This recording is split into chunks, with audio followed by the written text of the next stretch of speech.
আল্লাহ নবী সাল্লাল্লাহু আলাইহি ওয়াসাল্লাম বলেন, যে ব্যক্তি সূরা ইয়াসিন একবার তিলাওয়াত করবে, আল্লাহ রাব্বুল আলামিন ওই বান্দার আমলনামায় 10 খতমের সওয়াব দান করবেন।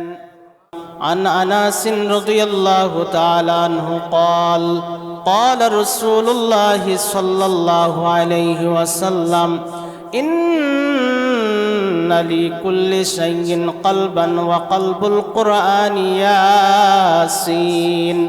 হযরত আনাস রাদিয়াল্লাহু তাআলা আনহু থেকে বর্ণিত, আল্লাহর নবী বলেন, প্রত্যেকটা বস্তুর কলব আছে, দিল আছে, আর কোরআনুল কারীমের দিল হলো সূরা ইয়াসিন। ওমান ক্বারা ইয়াসিন কাতাবাল্লাহু লাহু বিকিরাআতিহা বিকিরাআতিল কুরআনি 10 মাররাত। আল্লাহর নবী বলেন, যে ব্যক্তি সূরা ইয়াসিন একবার তেলাওয়াত করবে, আল্লাহ রাব্বুল আলামিন ওই বান্দার আমলনামায় 10 খতমের সওয়াব দান করবেন। عن أنس رضي الله تعالى عنه قال قال رسول الله صلى الله عليه وسلم من دام على قراءة ياسين كل ليلة ثم مات।